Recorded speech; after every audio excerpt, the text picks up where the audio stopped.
Hawks. Go Hawks. Go Hawks. Go Hawks. Go Hawks. Go Hawks. Go Hawks. Go Hawks. Go Hawks. Go Hawks. Go Hawks. Go Hawks. Go Hawks.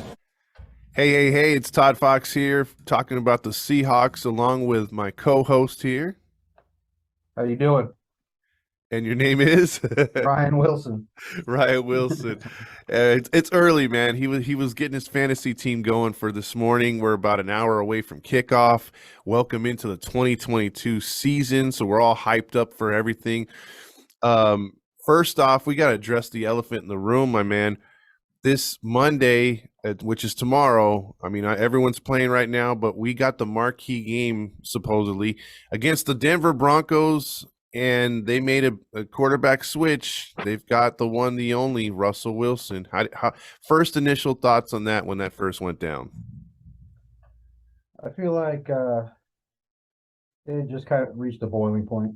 I think it was about time, and I don't think they could internally hide the things that were going on. Mm-hmm.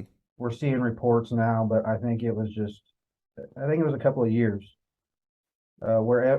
and I think it's hard for everybody to try and pinpoint, and push blame in certain places. But I think they did try to quell the whole information that was coming out and the problems. But I just think it was time. And on that note, I just want to say something to you. I think it was for everybody. It was shock. Mm-hmm. But I think we even talked about this recently. It just kind of feels to me, though, like in camp, it just feels like a team again. Mm-hmm. It just feels like there was always something in the room there that was just off. Yeah. So for me, watching camp this year and things, it seems, that's not to say anything bad about Russ or Pete. It's just where we are. It's just where we're at. It's a business. I agree. I mean, that's the thing that as fans, especially in football, the turnover ratio is so much higher than it is in any other sport. So you can't really hold on to players for too long. And if you do, you're kind of blessed, especially if they perform in your organization for a long time. Personally, I know as much as I do, this team was on a hell of a roll. And I think it all goes back to that you should have ran it thing. Because in my opinion, and I bet you feel the same way, Ryan, had we won that Super Bowl, there's a very good chance that the year after that, they were right there again with a fantastic team again. Yeah. But it seemed like the chemistry, there was a hatred of the LOB to Russell Wilson and vice versa. There was their special treatment, by Carroll. There was all this dissension, but winning cures everything. And had they won, I'll guarantee they hold on to most of those guys at least for a few years longer. And we're talking about maybe something totally different, right? Yeah, I would definitely agree with that. There are times where we will see players, coaches, they're not just because they didn't win the big game. Like Matthew Stafford, for instance. Mm-hmm. Look, he went and won a Super Bowl last year. But if he wouldn't, and it wasn't even an hour after that, people were like, "Is he a Hall of Fame candidate now?" Yeah. So if we would have won two of them in a row, it definitely is. And everything that I've been reading, even in the past week, is like Richard Sherman is training up the new guys, the LOB. What are we in 3.0 now? Like, mm-hmm. I think we just keep trying to hash this thing out, but but yeah, like he's saying he wants them to. And so the build up to this game is it's a lot more than just what the experts are saying. Yeah. Let me just say that the fans are all expecting certain things, and I'm just kind of laying low on it because, I'm talking to you, but there's not much to expect for me. I think Russ is. We have witnessed for years and years the determination of Russell Wilson, mm-hmm. and for him, this is a statement game in his whole career. Yeah, and usually when he wants to come through, or there's something like you said, a statement game, he's had to do that a few times, either playing up and coming quarterbacks or just having maybe a once in a great while matchup with a guy like Lamar Jackson or something to where it's like it's featured, mm-hmm. And this is obviously featured on Monday night. This is a huge game. Look, we all talked about it on other pages too. If the Seahawks were to win this game, it's not I don't know if it's like you can hang your head on it and be like, or hat on it and be like, oh man, this is great. We did what we had to do, but it's a step in the right direction. It would be sort of a statement for us. He's got a lot more to lose on this one than I think that we do. I don't know how you watch, I don't watch too much basketball nowadays, but I remember when LeBron went back to Cleveland for the first time, and Cleveland had all that hype, and the fans were going nuts because they wanted sort of revenge against him with the young team that they had, and he destroyed them that night, with Miami. I'm hoping it's not like that. I think we're both hoping it's not like that. Yeah. I mean, because that would be worst case scenarios. He walks in there and he just like obliterates Seattle and makes us look terrible.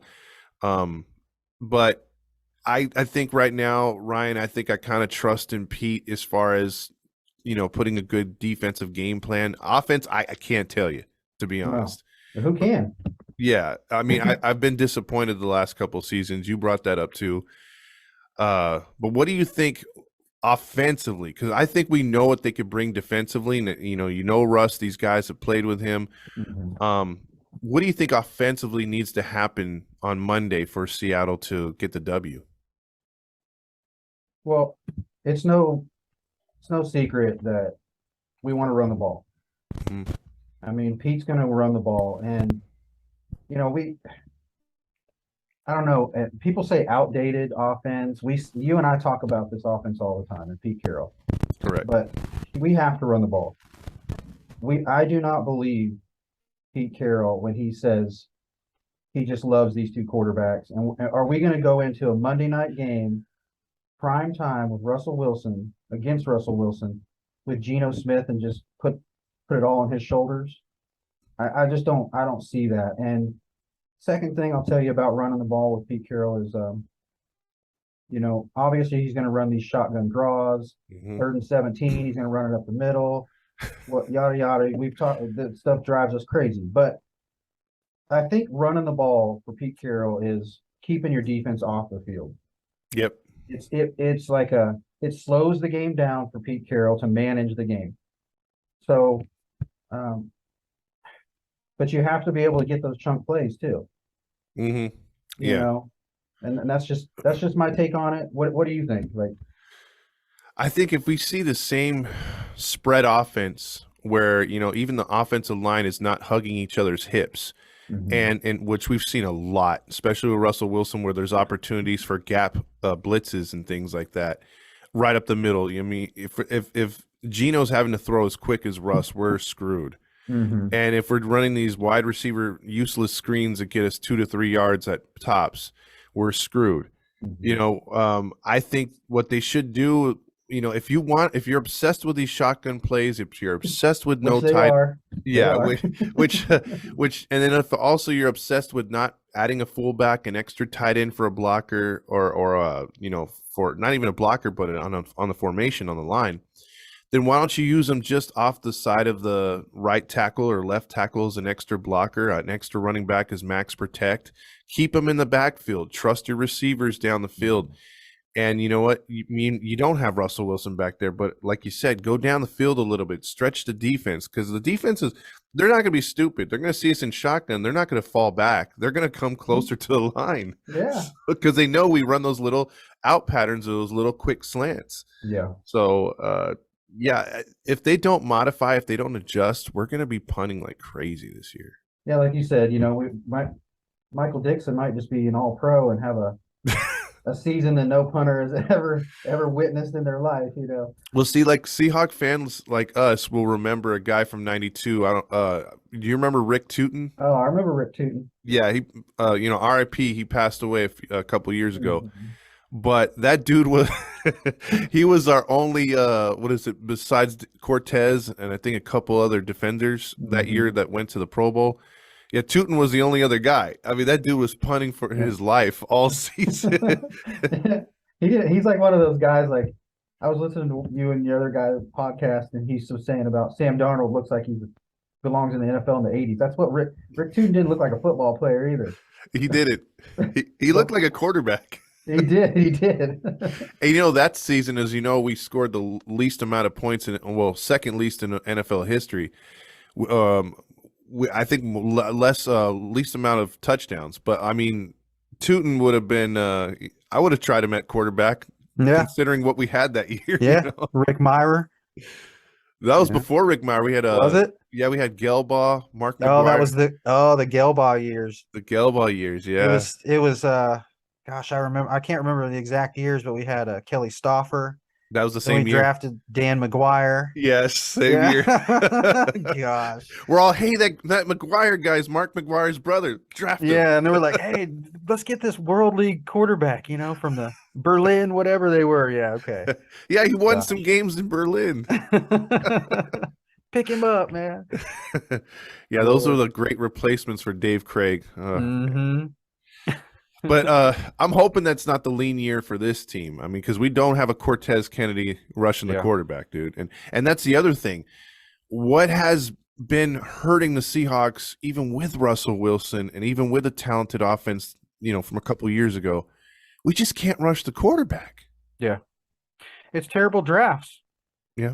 I mean, look, I'm going to get this another elephant out of the room. Mm-hmm. I witnessed, like, you and I talk football, Mm-hmm.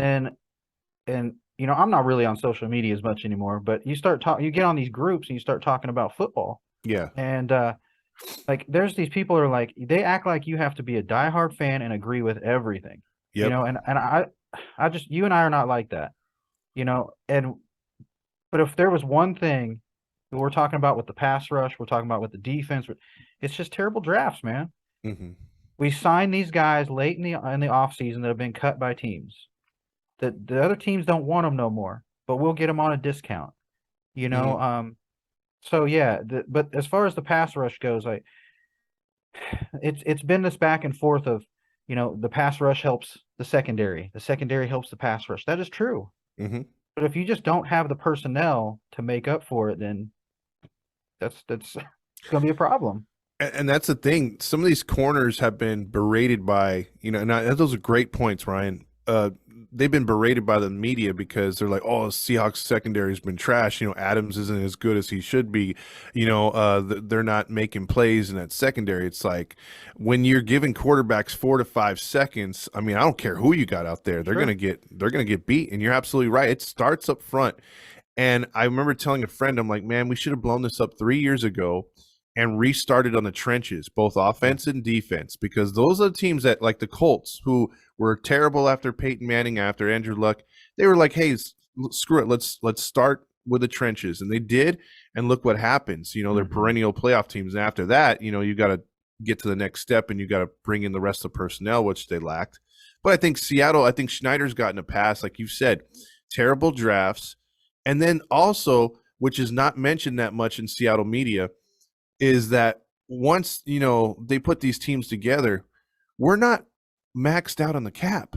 We always seem to be under about 15, 20. There's ways and areas that we can improve by bringing in more free agents that we don't.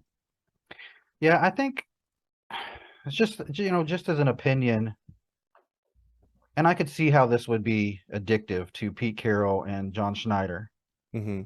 But those early years of the Pete Carroll, John Schneider era, like the drafts we had, the way things fell into place, I think they keep trying to relive that almost, and that's not a knock on them. Okay, it's not. They have a way they do things, but I'm with you. I don't know. It's you and I've been watching these games for 5 years or something, and we've been saying the same things.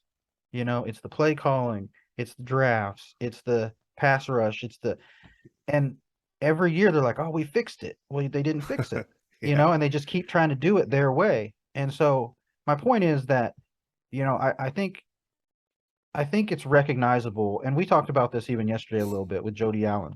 Mm-hmm. When she said things need to change, and that was halfway through the season. And she sees it from an owner standpoint.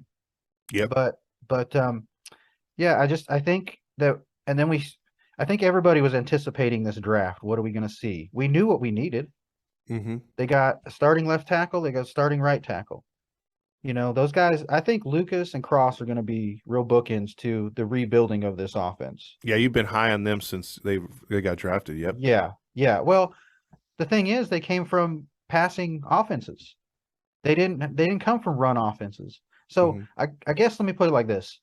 The old way of doing things is Pete Carroll, we're going to get these maulers and we're going to teach them to be pass protectors. I think what they did this year is they got pass protectors. We're going to teach them to be run blockers now. Yeah. So I think that the things have kind of changed around a little bit. It may seem subtle to some people, but for people like you and I that watch these games, that analyze that stuff, I'm looking forward to those two guys. And I'm not trying to bunny trail. I just think that, those you can see if you're watching it, little changes to what the Seahawks are doing. Yeah, that's It true. needed to be done years ago. Yeah, and just thank God we're not taking any defensive linemen and trying to turn them into offensive linemen. We stopped with that. Yeah, that's always been my joke. Yeah. Put John Ryan in a quarterback. He's got a perfect QBR. Exactly. Use Gilliam, bring him back as a tight end. I don't know. Yeah. I don't know. I mean, this team, it does have some perks and pluses of watching it and being invested. Because we know we're going to take some lumps this year. I mean, yeah, you could be smacked around, brother. I mean, yeah, you could be the biggest 12 out there, but you got to look at the writing on the wall. The one thing I was going to tell you, getting back to the pass rush, is you remember the last 3 seasons, it's been a carbon copy. Seattle starts slow. They do really good on offense, but their defense is getting obliterated. They can't stop. Well, the run's always been a good, they've been able to stop the run, but they haven't been able to stop the pass. Like quarterbacks would eat them up. And then, Ken Norton's job is being threatened. And then all of a sudden, like that, everything changed. They find a way to get to the quarterback. Yep.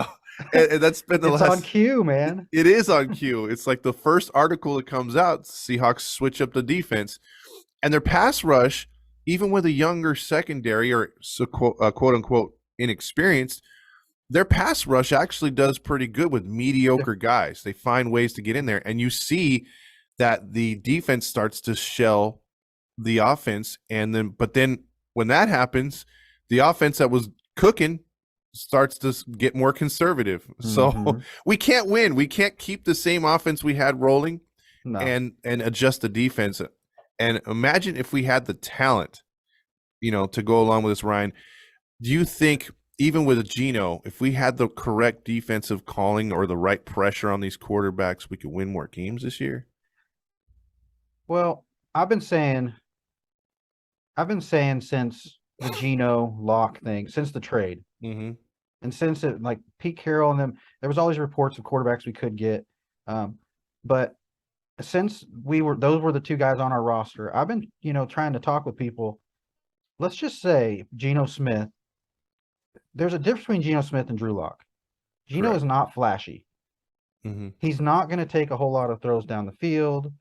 I mean, he will here and there, but he brings something to the offense that Russell Wilson did not. He brings little move the chains type plays. Correct. 6 yard, 8 yards. You only need 3 downs to get 10 yards. Yeah. So I guess what I'm saying with Geno Smith is I'm not expecting him to come out and just have highlight reels and be on Sports Center top 10 plays.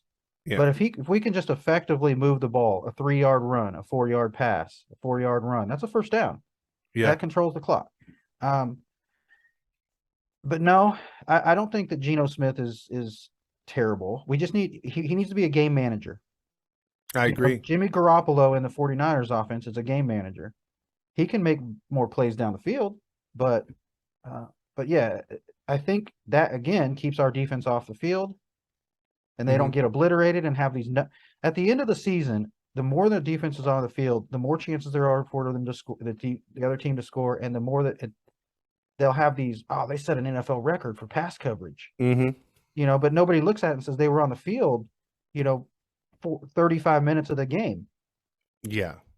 And where the other team was on the field 25 minutes of the game. So, and it's a great point, Ryan. And I'll ask you this too. I mean, they led the league as far as least amount of time of possession last year. How many games did we watch where the other team had double? We were, and they were still in the game. They weren't getting blown out. But it's like, when you're almost 15, 20 minutes less than your opponent, you're losing that game more often than not. Sure. And like you said, if they're passing and just moving the chains, it's less pressure. Even if they're not scoring, you're at least giving your defense a chance to rest. I would And look for Jason Myers to have a pretty good year. Just on that note, I think Yeah. we'll have a lot of field goals this year. I'm And not hopefully- saying our red zone offense is going to be great, but well, I'll be mad if they don't do one thing. If they get to the red zone, that maybe it's third down and they've kind of muffed the first two plays, why not just lob it up to Metcalf and see what he could do? yeah, Throw it to the corner and see what he could do. yeah, I agree with you. But Let him shield the defender and make a play. That's what you paid him for. exactly. know? I think maybe. Do you think Metcalf can turn into that secondary guy finally? Like he could find a secondary, not a secondary guy, but he could turn into a guy that can go for one-on-one jump balls because you don't have that Russell Wilson effect anymore. Yes, I do. I definitely, from an ability standpoint, I think he can be that guy. I think they have been using him in that manner, but as always, there's some little tweak to it that we witness and we're like, what are they doing? Why? But his numbers for his first 3 years of his career are phenomenal. Like he's touchdown machine. I mean, yeah, he goes long, but there's times where he does that. He shields a defender in the red zone, takes it. When Russ was out last year and Geno was there, him and Metcalf had a rapport. They did. And he scored like 5 touchdowns in 3 games, I think it was. Yeah. With Geno. And for a guy like Geno, he's going to find a guy. Every quarterback finds a guy, you know. So I think it's going to be Metcalf. I'm not, maybe on a little side note with Lockett, I think Lockett is going to be fine, though. I've had people fantasy football ask me about, well, who do you think, And I'm like, well, I think Lockett's going to be fine. He's a veteran receiver. He's a captain. He finds ways to win. He's shifty. He's that little gadget guy. He can run drags. He can run little outs. He's going to be fine, But yes, I think Metcalf and Geno have a rapport, and I think even if Metcalf's yardage numbers go down because they're not throwing deep, I think his touchdowns might even go up. Oh, that's a bold take, but you know Somebody has to. Somebody has to score. That's true. That's true. I mean, what about this? Because a lot of people seen how Russell the last 2 years had just sometimes just take the ball, he'll hunker down, take a sack, run with it, not trust his guys, just do the check down. When you got those 2 big receivers like you just brought up, Lockett and Metcalf, we've seen in preseason also, in limited time when he had to come in, like you were saying. I believe I'm with you, and do you agree on this, that Locke trusts his receivers a lot more than Russell did? Yes, I do. And again, I don't care what people think of me or say of me. There's a factor with Russell Wilson's game where he's super efficient in some areas and he's completely deficient in other areas. And the ways that he's not efficient is he looks for the deep ball way too much. You and I watching games would be like, what is this? Why does he keep holding onto the ball and throwing it long? That's part of his deficiency in his game. Now, it can be an efficiency too, because he'll make these fantastic deep throws to guys. Correct. But he doesn't throw over the middle of the field. Bingo. And that's where I think Geno and this offense is kind of going a little bit. When we are not professional coordinators in the NFL, but if we see it, they see it. And that's Absolutely. the predictability that you and I talk about with this team a lot. When you spread the ball out, you run outs to stop the clocks here and there to get little plays. When you have a move tight end and George Fant, you have Lockett can make all the different routes. If DK can make plays over the field, even using his big body and his athleticism, I think we'll be okay. I'm not expecting anything great though. Yeah, if that makes sense. But yes, no. I definitely think that we have the playmakers. Somebody said it, I don't remember who it was. Somebody said that all Geno and Locke need to do is get the ball to the playmakers. They don't need to be the playmakers. That is true. And I think that's kind of offense we're running right now. Hey, I'm good with trying to see what the yak is after, Lockett touches the ball, Fant touches the ball, guys like that, Metcalf, because they could do some things like you said, like stiff arm, juke move real quick. And I'm with you. When you brought that up to me the other day, I'm like, you know what? That would be awesome to see Metcalf just do a drag over the middle and maybe make a design play where they throw an 11-yard pass over the middle where he just catches it while falling down. Yeah. Get the first down, avoid the hit, and 7 move the yards. chains. Yeah, there you go. I mean, Get he that does 7 yards. Yeah, you don't have to worry about him colliding with a linebacker or a safety. Just get a nice safe catch, go down. Like, because we've seen Lockett do that for years. Oh yeah. That's why he's been so healthy. Mm-hmm. So if we could put that into Metcalf's game, and then, like you said, occasionally take a shot downfield to make the defense honest, why not? Yeah. And I think it's going to be one of those things too. Let me ask you this. Do they give Geno the opportunity to where if he comes to the line, they're playing the Broncos, and the Broncos are like, hey, screw it, let's put 8 men in the box. We're going to blitz on this play. It's an obvious throw. Does Geno have the hot read option to just change a play and be like, all right, Metcalf on a streak? I want to say if you're going to start the quarterback that they have that option. The problem is we've just never seen that with Geno. Okay. In his career. I just don't I'm not, I've watched Geno because I'm a Big 12 guy. I've watched Geno at West Virginia all the way through his career, and I just have never really seen him as that guy that commands the line of scrimmage, and he could prove me wrong. I'm not saying he isn't that guy, but but Geno's also sort of a fall in line kind of a guy. Gotcha. He's not, you know what I mean? Like if they call the play, I could see him just going through with the play. I don't know though, because I don't even know that they really did that a lot with Russ. They did enough. Yeah.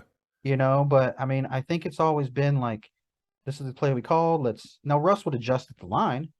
Yeah, he would slide protection. I know that, but he wasn't. Yeah, that was the other frustrating thing because I guarantee you, going back to the open up a bad wound, that Super Bowl. I don't think he runs that play. I think he'd be like, all right, everyone, like let's bring it in a little bit, and we'll just if any at worst comes to worst, feed the beast. That's what you do. But I've seen him, Russ do a little alternative, changing up the play and everything here and there, but. You're right. I mean, Pete Carroll stresses, hey, I called the play or they called the play, run it. Yeah. So, I want to say something too about the play calling. You and I get so frustrated with these runs up the middle in the stack boxes. yes. It's the one thing about Pete Carroll that I always go back to. I just don't, even what you were just saying, we've talked about this so many times, but I just want other people to think about this. We run up the middle on first down. We get 3 yards. Then we call a pass play, and obviously we got run blockers trying to pass block, and they get through the line fast. And Russ does this little pirouette, and he tries to get away from it, and then he takes a 9-yard sack, or 10-yard sack. Now it's 3rd and 13, and you and I will say they're going to run a draw up the middle. 3rd and 13, they're going to. It's so predictable, and they do. And you and I, like, we're just scratching our head going, what? And then they punt the ball. It's like, is that too conservative? Is that too, Waldron came in because he's an outside zone guy. Penny and Walker are outside zone guys. I think, honestly, Penny throughout his career averages like 8 yards to outside zone. Yeah, he's fast. He's fast. Now he's big too, but are we going to see them just cram that ball up the middle all day long? I think there is a little bit of give and take to this play calling. I think Waldron has a little bit of say now, just a little bit. That's one of the things I think that's changing too. I hope so. But we're still going to see those runs up the middle. We are. You and I are going to be like, why? Why would you just punt the ball? Every other team would have gone for the first down right there. But you just ran it a draw up the middle for 4 yards and punted it. I look at teams like when you think Steelers, you think ball control offense. But when they had Ben Roethlisberger, which is going to be weird, they don't have him this year, by the way. But when they have him, like he would sit back there and it'd be 3rd and 13. They wouldn't be like, okay, let's give up on a play. We'll run a useless screen, Yeah. or we'll hand off to the running back. He'd take shots down the field, and not just a 7-yard out to where it would drive John Madden crazy. And he'd say, "Why would you throw 7 yards if you need 10?" Mm-hmm. You know, like he would throw to the marker or past it. And quarterbacks that are aggressive like that, I don't care who you are. It's much more beneficial. I'd rather at the end of the day say, hey, you know, we went down, we had to punt, but we tried to get that first down. You know, maybe there was an overthrow, it was an underthrow, or, you know, the guy couldn't get space, they knocked it down. I'd rather have that than being like, it's a straight give up play. It's a straight give up play. And one thing that also I'm going to feed off of that shotgun run play is they'll do these things to where, you know, maybe they'll have Penny, or when they had Carson in the backfield, and they'll say, okay, we're going to zone it left. And they'll take the right tackle or the right tight end, and they'll, as soon as the ball snaps, he leaves his position, doesn't even chip the dude, and he tries to run with the running back in front of him as a lead blocker. Now, one thing that goes wrong with that most of the time with Seattle's offense is the defense will see that tight end's going to leave, or they'll suspect it, and they'll already have a guy up there. So you have a guy coming in unblocked. So even if you have a good lead block, Penny's getting tackled from behind. You know, like it's not too imaginative. You could see it coming, and, you know, it's rare when those plays work. And that's why I've been advocating going back to a West Coast offense, a tight end based, you know, offense, or bringing in a fullback, something like a extra. hybrid West Coast. Yes. If you're going to West Coast. Yeah. Let's change it up, because like you said, we've seen this same offense the last 4 or 5 years. Yeah. It's terrible. It's terrible. And this is the reason why we're constantly winning by 2 points. Yes. Or we're having these heart attack games. Like, yeah, we can look at our record and say, man, we're averaging 10 wins. But 7 of those 10 wins are we won in the last 4 minutes of the game. Why? Because we weren't aggressive throughout the game. Absolutely. You know, first half, we come out roaring. Third quarter, we let them back in the game. And then at the end of the fourth quarter, now the other team's ahead by 3 points, and we got to go down, rely on Magic Russ to go down and get us in a field goal position. It's a formula to win games, maybe, but it's not a playoff winning formula. You can't maintain that every year, and that's what they've been relying on. Especially without the Russ factor, because I mean, look, you got the half and half here. You got the 12s that are just like, Russell Wilson's still our god, even though he's in Denver. He said some things, and you got the realistic fans that are like, hey, we appreciate his past, but he's moved on. You know, we got to root for our guys. You know, he's not wearing that blue anymore. What do you think? Do you think what we got for Russ was sufficient? Quarterback, no. I am not sold on Drew Lock whatsoever. Look, a guy, when you're down 28-10 and scores a meaningless touchdown and is doing the bang bang Manziel stuff, I'm like, dude, that's not a mature quarterback. I'm sorry. No. I'll take Geno any day over Drew Lock. I thought that was the only thing that didn't go good. I thought the Fant move, you know, getting him the draft pick, that's smart. That was good. But I was really not sold on Lock. I thought we could have either entered a third team, or we could have asked for another draft pick and then use that pick as a quarterback. And then you go into free agency and you get a quarterback. Do you think that the plan is – now we got 2 first-rounders, 2 second-rounders, Shelby Harris, George Fant, and Drew Lock. Mm-hmm. Do you think that the opinion of the Seahawks is – I know they'll say, no, we play every game to win. And I believe that is in Pete Carroll's DNA. Mm-hmm. But do you believe that they actually want to get a rookie quarterback next year? Like they know that the quarterback position is ripe next year, and they want to go after one of those guys. Do you think that was in the long term in this plan, or? I think so.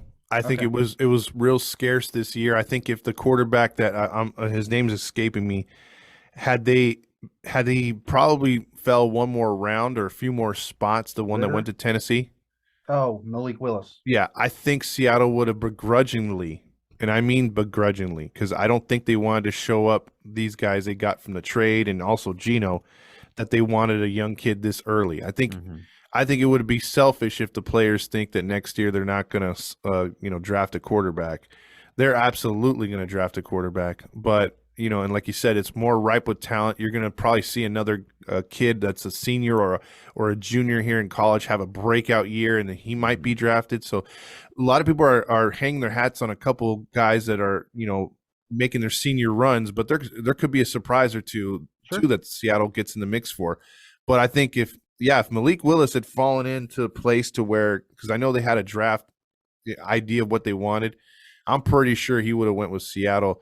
But I don't think they wanted to show up these guys, and I think there's a way of them wanting to sort of tank in a way. Build that defense, get it stronger. I think that'll be, and then we'll see what you got in the offensive line, the run game. If you're going to sign back Penny next year, and then you go from there. That's just my opinion. I think the air quotes thing is, hey, we want to win every game, but it's obvious that you don't want to win every game. Yeah, you can't. I'm not convinced.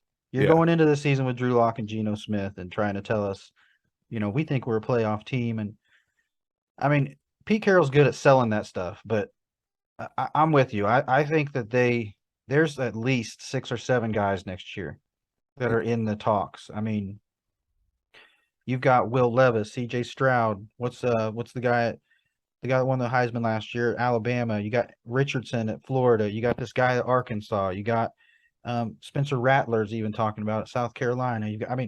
You've got all these guys with arm talent that could be available next year. And the Seahawk way is, well, we'll just get the steal of the draft in the 3rd round. Fine. They better not do that next year. I hope they don't do that.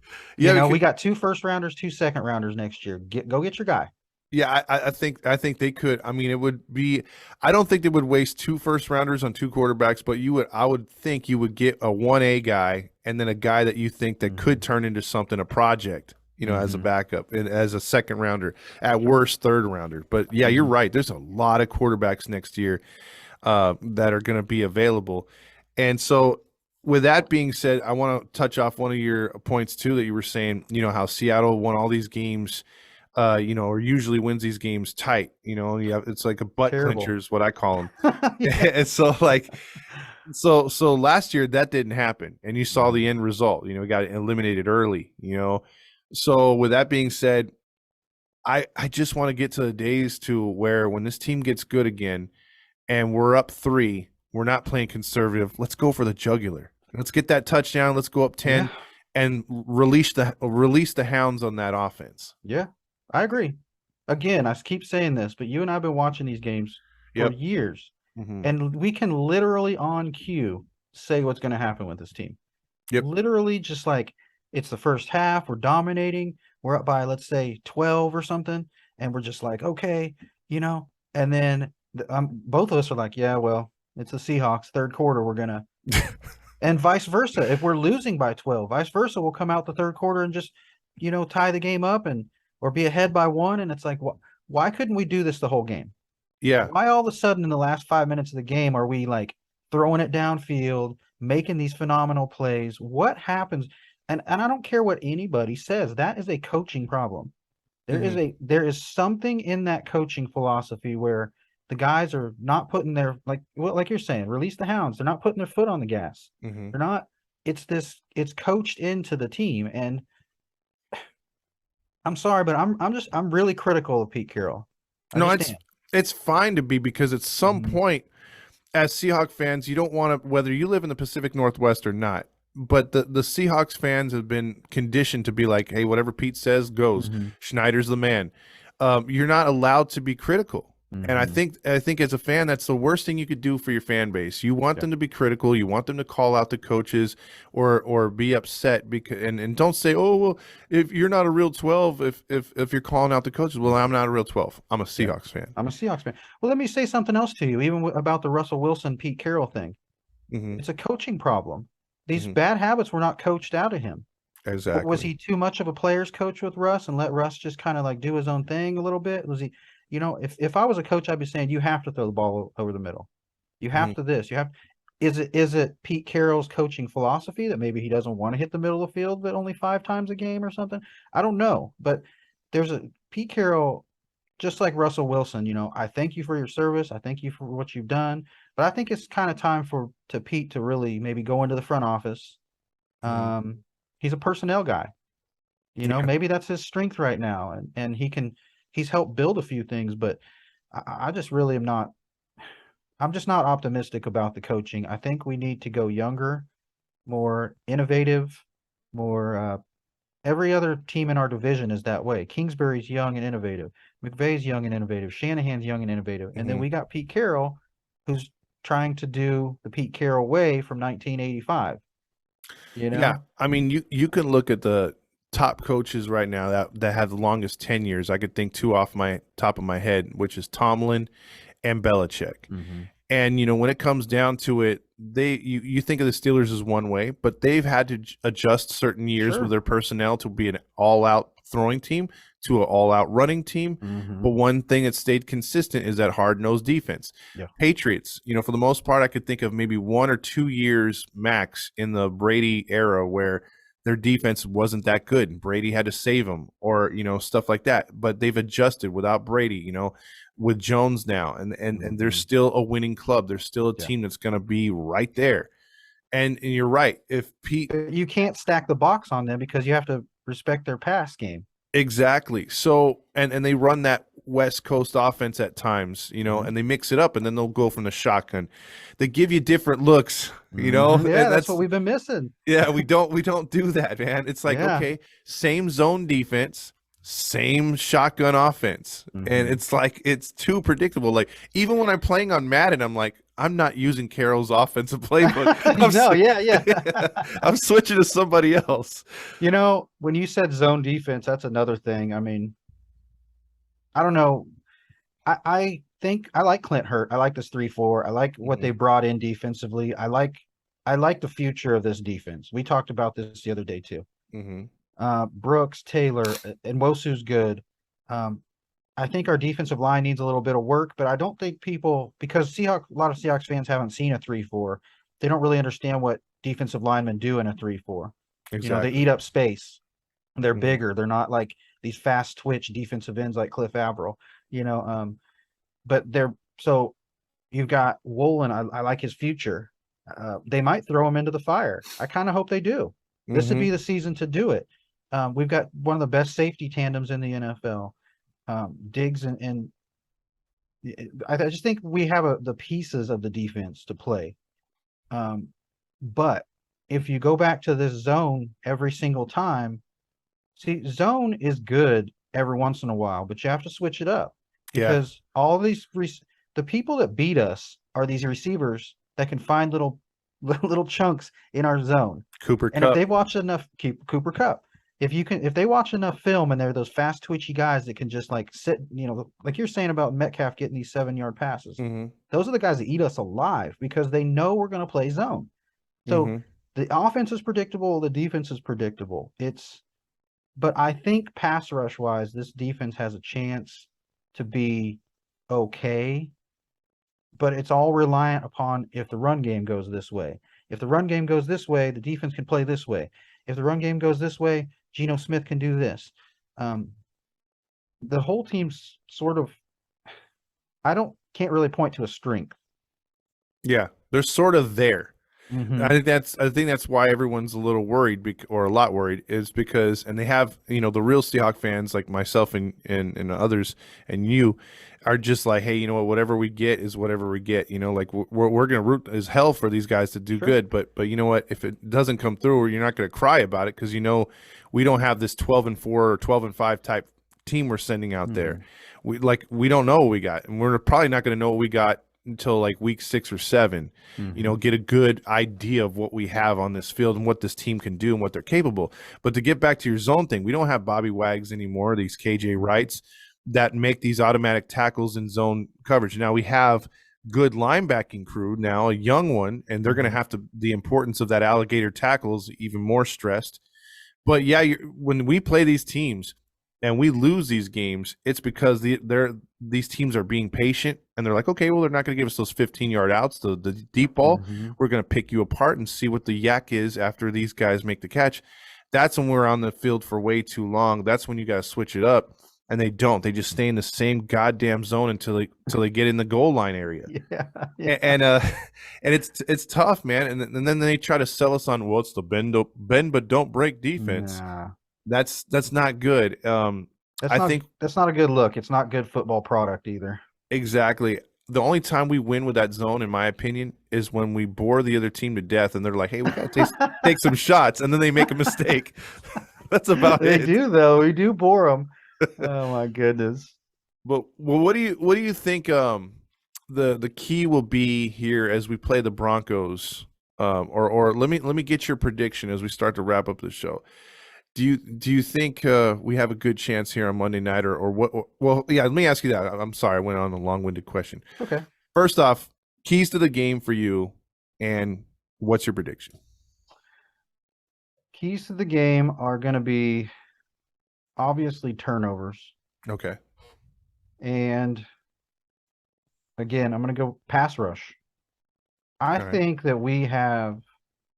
I really like Mafe, Taylor, and Wosu, Alden Robinson. I really think that those guys can get to the quarterback.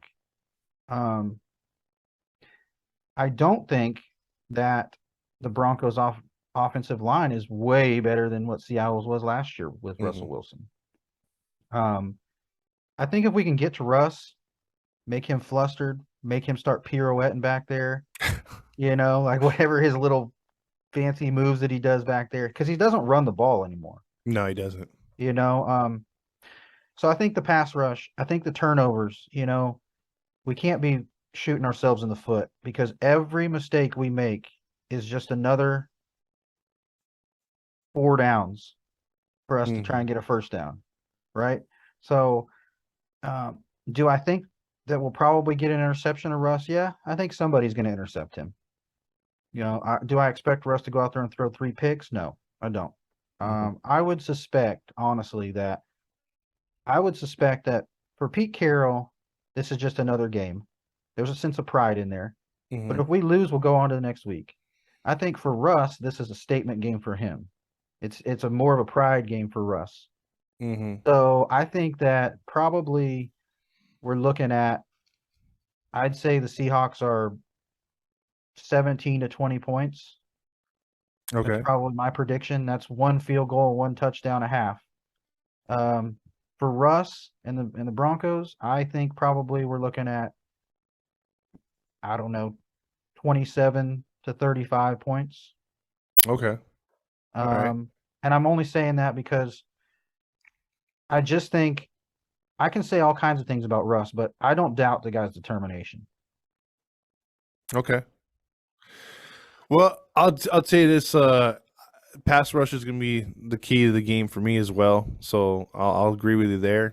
And can the Seahawks sustain drives? Obviously, what I kind of on the other show that I have that we did the pick'ems, I picked Seattle in an upset.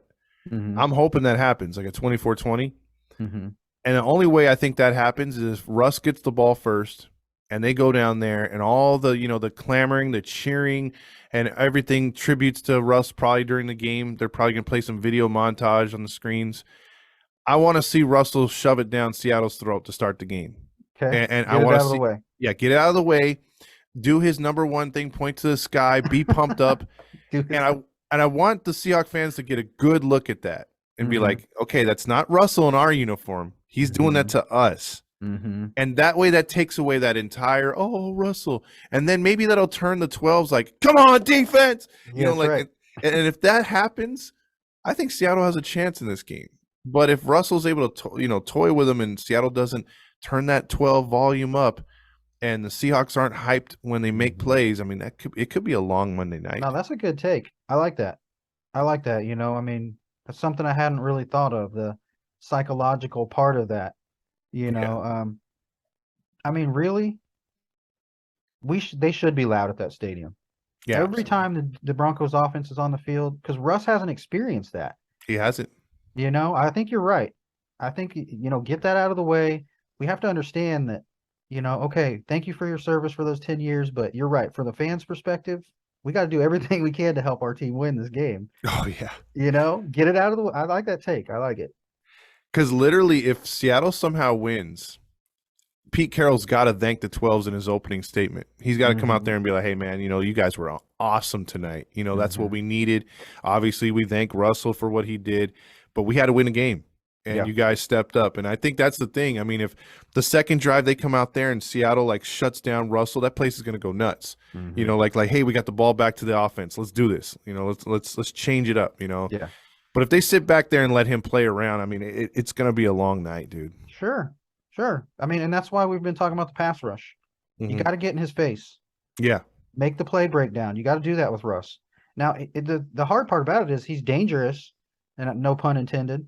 When he, Mr. Unlimited. I see what you did there. Yeah, he's dangerous when he gets out of the pocket. But that's what you have to do is you have to get him to make the play breakdown and make him make a mistake. You have to, because he's really good at those psychological games. He's really good at that. Like, I'm not going to get down on myself. But you can. We've seen it in games when people have broke him down. Oh yeah. You know, we've seen it. So I think we need to ask the Arizona Cardinal fan base and also well, they don't have a fan base, the Rams fan base, but but Arizona seems to have that psychological warfare with Seattle, either their fans or their defense, and whatever they do usually works on Russell. You know, like especially in Arizona, you know, those guys, whatever I'll see them play mediocre versus Houston and lose, and then they play Russ and the Seahawks, and they're all over them, man. Yeah, like flies on know what. Now that you mention that, I mean, our division, those two teams have been our kryptonite. Yeah, they are. For some reason, we always either split or there's a sweep by them, and they both determine whether we make it to the playoffs or not. Yeah, because the Niners is like, it's a rivalry, but like you said, and when we talked before, they own the Niners. Yeah, we own the Niners, man. Yeah. Sorry, Niners fans. I mean, it's all in good love, you know, and everything. But, yeah, what do you think? What do you think of the division this year? Just real quick. I mean, how do you think we stack up against that? I think we do our thing against Arizona. I'm not sold on Kyler Murray. I'm not scared of the Cardinals, even though, like I just contradicted myself. You know, they always bite us. Yeah. I'm not a guy that's looking at that game like, oh my God, the Cardinals. Maybe we need to, because I've never feared the Cardinals. Carson Palmer Cardinals, they just don't do it for me. You know, you could have put any other team in that division, it would have scared me. Cardinals are just a team that always, they're predictable when they do get to the postseason. They always fade, or they do what they did last year. You know, everyone's saying, "Oh my God, they're 10-1 or whatever the hell they were," and then they just didn't. They faded out. I'm like, well, that's the Cardinals, but the Rams I've always been kind of pissed at. I hated them, scared of them at times because they've loaded up, always beat the salary cap, and the Niners are just a good traditional rival that, you know, whatever the record is, they're going to come at you with everything they got. You know, even when they're 4-12, you know, and they have their fourth string quarterback, you know, we're barely beating them. Yes, so of course. Yeah, so this year's division, I think we're going to be in fourth, looking just above us, the 49ers. You know, unless the ego doesn't kick in for the Niners and Trey Lance is absolutely garbage, like I think he will be this year. They're going to take some losses with that move of not starting Garoppolo. I really, if they have Garoppolo, I got them second. Okay, but the Rams are going to be tough. Niners are going to be still tough even with Lance, but I still feel with the division how they stack up. They stick with Lance, they're third, and the Cardinals will be a good, decent second. Okay. I just think I want to mention this again, though, for a lot of Seahawks fans. We got 2 games against the Cardinals, 2 games against the Rams, 2 games against the Niners. Then that's 6 games. Then we got the NFC West this year, or AFC West this year. We got the Chiefs, the Broncos, the Raiders, and the Chargers. That's 10 of our games. Those are all tough teams. Absolutely. You know, so I mean, I understand the people saying, let's say we could even let's say we just even split in our division. That's 3 wins. Then we'd split with the NFC West. That'd be 5 wins. But do we really think that we're going to split? We really think in those 10 games will be 5-5? I just want people to, like, you know, temper your expectations a little bit. This is a year to watch the young guys and who steps up and the rebuilding of the team. I know they don't want to call it a rebuilding, but that's 10 games. All of those teams could be playoff teams. All 10 of those. And you know what? You're absolutely correct, Ryan. I mean, that's a great point. Lowered expectations is a way to go because, like you said, I think with a decent quarter, let's just say we had Baker Mayfield, Mm-hmm. winning 5 out of those 10 is going to be tough. Yeah. So the fact that we have Geno back there against 2 stacked divisions, great point. We still have to play the Eagles this year, I think, too. Yeah, we got the Eagles. Yeah. I mean, we've traveled the most miles this year of any team. Mm-hmm. You know, like there's a lot of factors playing into this that people need to understand that we're not going to have it easy this year. We're not. And my friend Randy, I'm not making excuses early. I'm saying no, you're being a realist. You're Yeah. being a realist, to be honest. I mean, even if we had Russell Wilson, this still would be a very tough ass schedule. tough.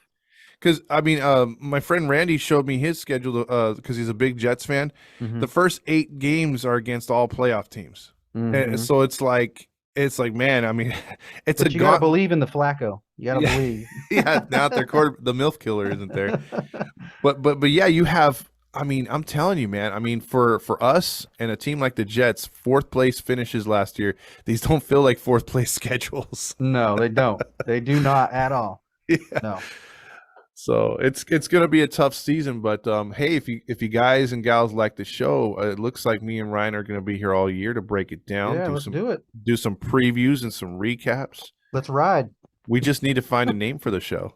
Yeah, we do. We'll come up with one. Yeah, exactly. That's our homework. So Okay. all right, Ryan. Well, tell people to give us a suggestion. there you go. There you go. So we'll launch this on Monday, and then we'll see what happens, and then give you guys a the recap after. All right, Ryan. Any final words before we start watching some football? Well, I wasn't going to play fantasy, and then I got on a couple of teams this year, and yeah. I like my teams though. I like my All right. teams. I got some good teams. I made sure in both of my drafts that I didn't get the same guys on each team, so making it fun. But I don't know. I don't even know what to say about the Seahawks this year. I think that's good that you and I are breaking it down because somebody needs to be realist, and that's all I'm going to say about it. Just keep it real, guys. I feel you. All right, Thanks, Ryan. Todd. Have a good one, man. Go Hawks. All right, bro. Yeah, go Hawks.